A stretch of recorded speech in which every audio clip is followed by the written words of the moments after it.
This is a system called Shindo muso, which was founded by a guy who supposedly dueled Miyamoto Musashi. He lost a duel. At least according to the Menkyo Kaiden, or person who was teaching this event. At least according to what he understands of the Koryu. The founder of the system was a bow staff guy. He fought Musashi, he lost. Then he went out and did kind of like a pilgrimage type of deal. And eventually, after living a good Buddhist life, he was told by the spirits to chop down his bow into a jo staff, or like a walking stick, basically. And then study Chinese medicine and learn the vital points. The next kata you're going to see is staff versus double sword, like Miyamoto Musashi supposedly used. So I kind of get the sense that this is him kind of being like, alright, well, I mean, I may have lost that duel, but if I fought that duel today, I totally would have won. Which, I mean, I was assuming Musashi also didn't gain new skills as well.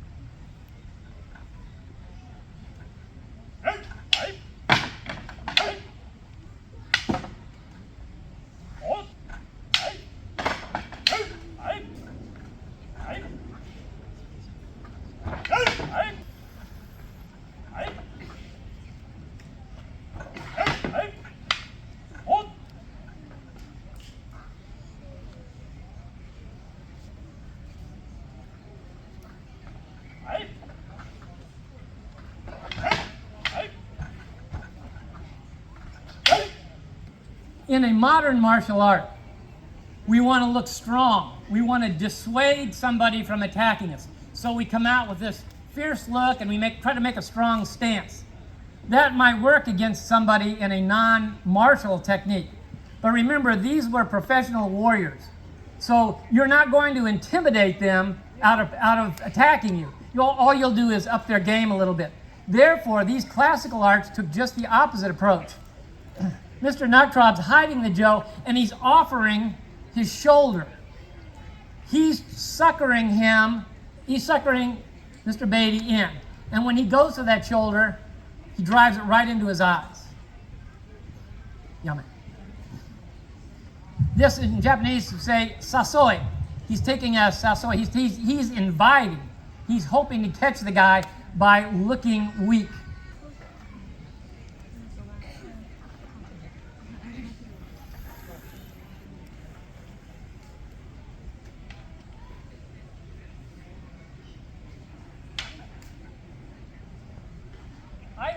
I pulled my distancing back so that I can get a better strike at him.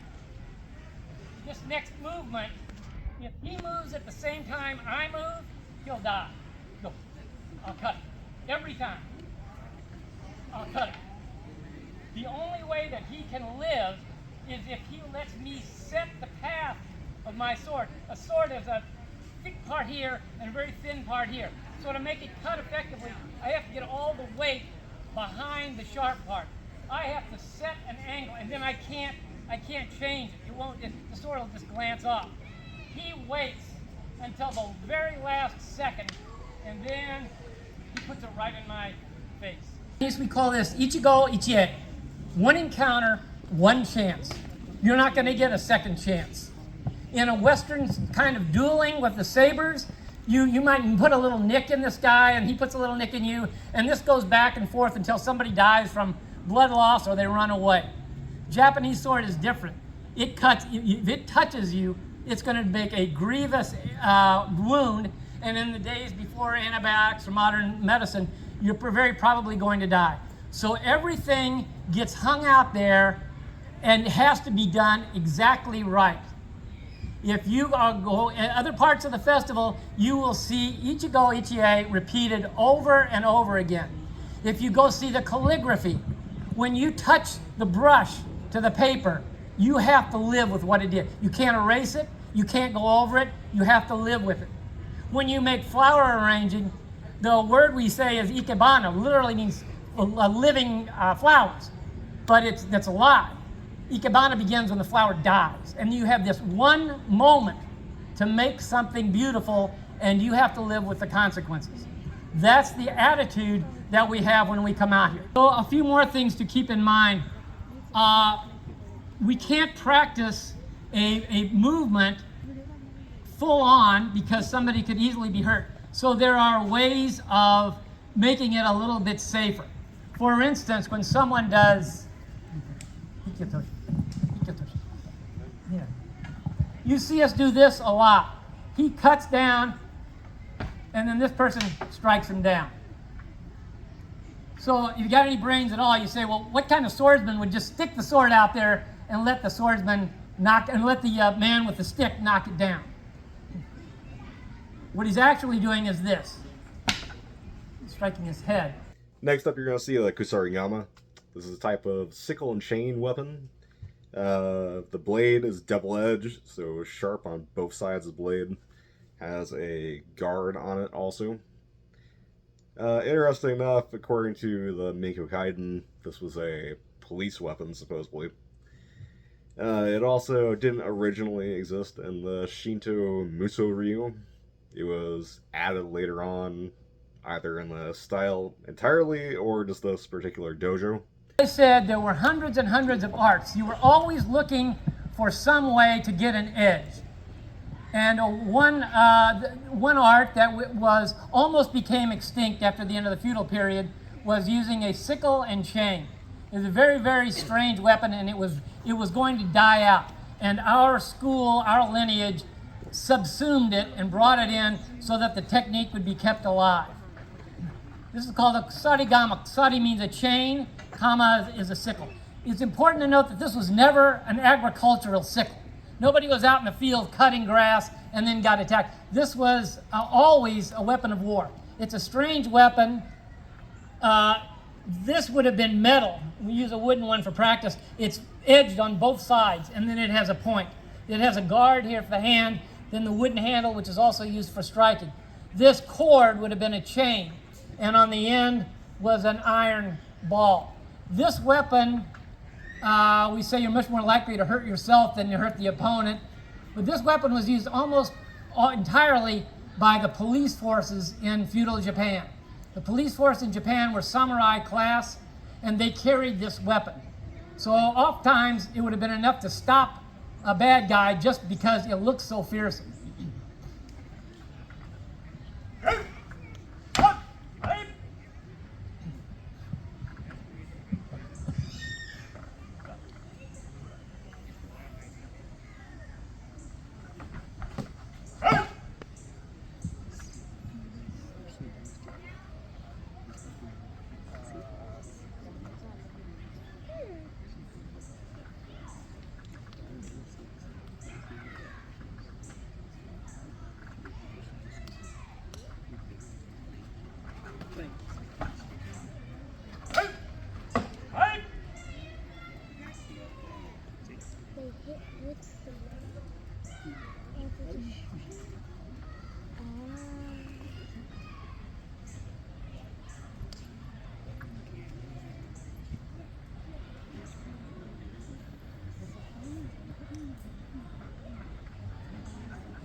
Remark that kind of stood out to me was there was a somewhat older lady sat by me at the very end of that demonstration, and she was like, "Oh my God, they're all my age. They're all our age." Which, I mean, that is pretty true about this whole Koryu crowd. They are mostly older individuals, you know. We'll end this with some philosophical questions about why we do martial arts, or particularly the Koryu systems. So finally the question is, or it should be, what's the point? None of us are ever going to be out on a 16th century battlefield using this. Why keep it alive? There are no beginners here. Some of these people, 30 years practicing this. 2 or 3 times a week, thousands of hours of our lives have been spent doing this. So if you're interested, you would do well to come up and ask them what it is, what that it keeps them coming. Speaking for myself, to me, this is like an antique. It's like something very precious from the past that they have kept alive, they've preserved it, and now, for one reason or another, it's been handed down to us, and we have an obligation to try to take care of it, to make sure that it's conserved the right way, that it's being passed on in exactly the right way. In the same way as if we had a piece of fine furniture or something like that. We have an obligation to do this.